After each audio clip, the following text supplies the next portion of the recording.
You wake up with things you want to do, things that matter to you, things you've already planned. But your body doesn't move. You're not distracted. You're not scrolling. You're not resting either. You're just stuck. Not tired enough to sleep. Not motivated enough to act. And the most confusing part. You care. Yet nothing happens. This isn't laziness. But if you don't understand what it actually is, you'll keep blaming yourself for something your brain learned to do to survive. From the outside, it looks like procrastination. From the inside, it feels heavier. You think about starting, and your chest tightens. You imagine the task, and your mind goes quiet. No excitement. No resistance. Just absence. It's not that you don't know what to do. You've watched the videos, read the advice, made the lists, but action feels unreachable. Like there's a wall between intention and movement. Visual, abstract barrier slowly forming between a figure and a distant light. You might describe yourself as unmotivated, undisciplined, broken. But psychologically, what you're experiencing is closer to freeze than failure. And freeze is not a character flaw. It's a biological response. Your brain has 3 primary survival responses: fight, flight, freeze. Most people understand fight and flight. Freeze is quieter, more misunderstood. Freeze happens when escape doesn't feel possible, resistance feels dangerous, and action feels overwhelming.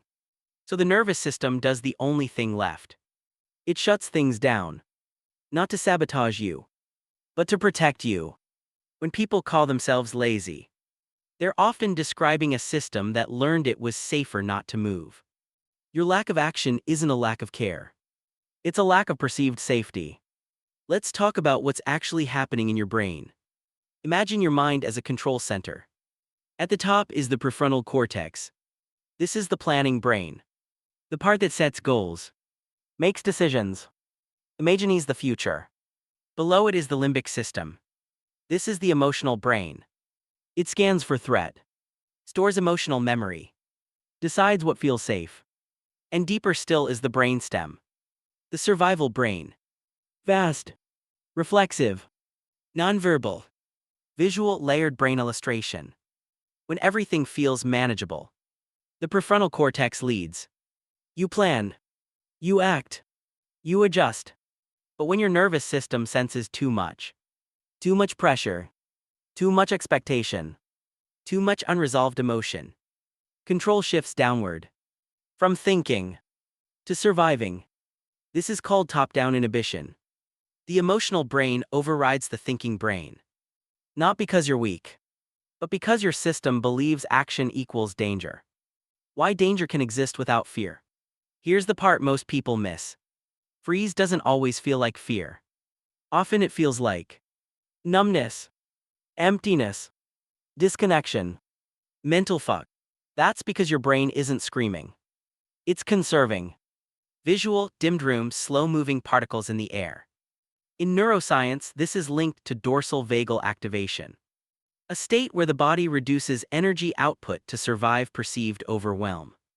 Your system says, do less, feel less, move less. Not forever. Just until it feels safe again. Emotional freezing doesn't appear overnight. It's learned. Often slowly. Often invisibly. It develops when effort repeatedly leads to emotional punishment, failure without support, high expectations with low safety, responsibility without relief. Your brain learns a pattern. Trying costs more than it gives. So it adapts. It pulls energy away from action and redirects it to monitoring and containment. This is especially common in people who were highly responsible early, emotionally parentified, praised for endurance not expression, rewarded for being easy or low maintenance. Over time, motivation becomes associated with pressure, and pressure triggers freeze. This is why standard productivity advice fails you. Just start small. Build habits. Push through resistance. Those strategies assume the problem is behavioral. But your problem is neurological. You're not resisting action. Your system is preventing it. Trying to force movement in freeze is like yelling at a powered-down machine. More pressure doesn't create energy. It deepens shutdown. Here's a more accurate definition. Laziness is what emotional overload looks like from the outside. Inside, it's something else entirely. It's unprocessed stress, unresolved emotion, suppressed reaction. Your body remembers what your mind moved past. And until that energy is released or integrated, your system stays braced. Still, guarded, quiet. This isn't about forcing motivation. It's about restoring safety. Here's a framework grounded in psychology and neuroscience. Not to push you forward, but to gently bring you back online. Your brain freezes when action feels loaded with identity.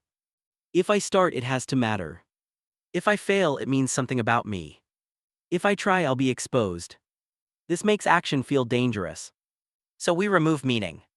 Instead of working on your future, you move your body for 30 seconds. Not to progress. Not to improve. Just to signal safety. In neuroscience, this is called bottom-up regulation. Movement tells the brainstem, we're alive. We're here. We're not under threat. No goals attached. Just motion. Freeze thrives in vagueness. So you name what's present. Not to fix it. Not to analyze it. Just to acknowledge. I feel heavy. I feel blank. I feel tight in my chest. Labeling emotion activates the left prefrontal cortex, reducing limbic intensity. Visual, words softly appearing and dissolving on screen. You're not trying to change the state. You're making it visible. Visibility creates choice. Freeze is future-based. It imagines effort stretching endlessly forward. So you shorten time. You don't ask, what should I do today? You ask, what feels tolerable for the next 2 minutes? 2 minutes is neurologically safe. It doesn't threaten the system. Often once movement starts, momentum emerges naturally. Not from willpower, but from relief. Many frozen systems feel trapped. Not physically, psychologically. So before task, you restore choice. You choose where to sit, what music plays, which task not to do. These small decisions activate the sense of control, a key factor in nervous system regulation. Visual hand choosing between two simple objects. Agency precedes action, not the other way around. Consistency doesn't come from discipline. It comes from trust. Your system needs to learn. Action doesn't hurt anymore. That happens through repeated safe experiences, not heroic effort. If you stop before overwhelm, you teach your brain restraint is allowed. And paradoxically, that's what makes movement sustainable. Here's the mental model to remember. Think of your motivation like water. Stress freezes it. Pressure freezes it.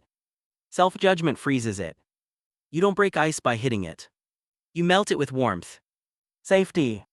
Gentle movement. Permission. Visual ice slowly melting into flowing water. You are not lazy. You are paused, waiting for conditions that feel safe enough to move. If you've been frozen for a long time, be patient. Thawing is slow, but it's real. And every small movement you make without punishment teaches your nervous system something new. That life doesn't require collapse to survive. That action doesn't require suffering. That you are allowed to move at the speed of safety. You don't need to become someone else. You just need to let your system remember that it's safe to come back online. And when it does, movement will return. Not forced, but natural. Like breathing.